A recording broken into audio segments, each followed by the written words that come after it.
Saima haven एक जगह है गुलशन इकबाल में, जिसके पीछे कब्रिस्तान लगता है, वो कौन सा है मुझे नहीं पता। वहाँ आप वो क्या किस्सा सुना है ना, अच्छा, वहाँ का क्या वहां है? पर ये हुआ था कि मेरे पेरेंट्स वहां रेंट पे गए थे, एक फ्लैट था। ठीक है। अच्छा, वहां पर जब हम फ्लैट में गए तो होता क्या है कि जब घर में बच्चे होते हैं तो घर वो पुरौनक होता है, उसमें बड़ी खामोशी थी। ये डिस्को बेकरी के पीछे घर है? डिस्को बेकरी के बैक पे वो फ्लैट्स हैं, ओके, थोड़ा आगे जाके। डिस्को बेकरी के बैक साइड पे फ्लैट्स है जो कि हॉन्टेड हैं। आप जरा हाँ, बताएं। अच्छा, उसमें अजीब अजीब सी पैरानॉर्मल एक्टिविटी होने लगी थोड़े दिनों बाद जब हम वहां सेट हो गए। मतलब मिडनाइट में स्पेशली वहां पर आवाजें आती हैं ओके। चीखने की। है? जी, बाकायदा कौन चीखने की चीखता आवाज, है? किसी औरत की चीखने की आवाज है। दिस इज लिटरली, और वो मैंने सुनी है रात के 2:30 बजे। या फिर किसी की रोने की आवाजें आती हैं, या कोई बहुत जोर जोर से रोता है। ये तो चलो रात की एक्टिविटी है तो वो ज्यादातर लोग नहीं उसको देख पाते, मगर दिन में भी वहाँ अजीब सी पैरानॉर्मल एक्टिविटीज हो रही होती हैं, स्पेशली असर और मगरिब के दरमियान में। होता ये था कि मेरी अम्मी बहुत चीजें देख रही होती थी, तो वो ये नहीं चाहती थी कि बाकी जो मेरी छोटी बहनें वो देखें और वो डरे। उन पर असर हो या वैसे देखे? तो वो डरे नहीं ना, क्योंकि कभी कभार होता है ना कि पेरेंट्स घर में नहीं होते, बच्चे अकेले होते, तो फिर वो बच्चे डर जाते हैं। जी जी तो जी। मेरी अम्मा दोपहर का खाना बना के किचन बंद कर देती थी, दरवाजा। ओके। अब जब घर में कोई भी नहीं है अजलान, तो किचन में काम कर कौन रहा है? कोई भी नहीं करेगा, कोई कुछ कर रहा था कोई जी, काम?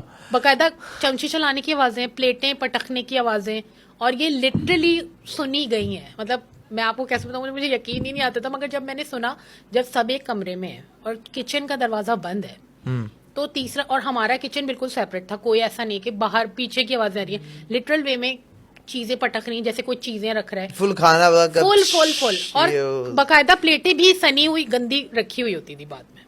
कितना भी साफ कर लें आप, रात को साफ करके जब आप किचन सोएंगे और आपने लॉक कर दिया है, हाँ। जब सुबह अपने ही वो लॉक खोले तो फिर अंदर किसने किया है? दिस इज लिटरली, ये सब कुछ हुआ है। बकायदा आवाजें, अगर आप एक कमरे में बैठे हुए हाँ। तो आपको बराबर वाले कमरे से ऐसी आवाजें आएंगी कि कोई बकायदा उसकी किसी के अपेयरेंस है, कोई बात कर रहा है, कोई हंस रहा है, कोई रो रहा है। ये लिटरल, ये तो दोपहर में भी एक्टिविटी, और वो इतनी एक्टिव एक्टिविटीज होने लगी कि फिर मेरे पेरेंट्स को घर छोड़ना पड़ा। मगर वो जब वो घर छोड़ने को उन्होंने इरादा किया तो वो घर वो इतनी जल्दी छोड़ नहीं सके। क्यों? काफी टाइम लगा। वो कहते हैं कि वो तंग करते हैं आपको, वो घर छोड़ नहीं सके, काफी टाइम लगा, और फिर वो देखते रहे इस तरह की पैरानॉर्मल एक्टिविटी। ओए होए होए होए होए। हाँ, अमूमन वैसे कब्रिस्तान के पास, अब जैसे मेरा एक दोस्त था, उसका घर था, ये तारिकुल वाला कब्रिस्तान है वो ना, भी बहुत मशहूर है। उसके सामने वाली गली में उसका घर था। तो उसके घर में ऐसे कोई चीजें होती नहीं थी, बट हाँ वो ये था, उसको स्केरी इसलिए लगता था कि जब भी वो रात में कभी गुजरता था तो कभी वो कब्रिस्तान की जो दीवार है उस पर कभी, बहुत पुरानी बात बता, उसमें कोई मुंडी रखी हुई है, कभी कोई हड्डियां पड़ी वो हुई लोग हैं। अमलियात के भी, वो अमलियात भी ये भी हो सकता है, और ये भी हो सकता है कि गोल्डन जो है कब्र दूसरी बनाने तो के निकल लिए रही उन हो पुलाना निकाल के उसने हड्डियां ये ज्यादा हड्डियां स्केरी चीज।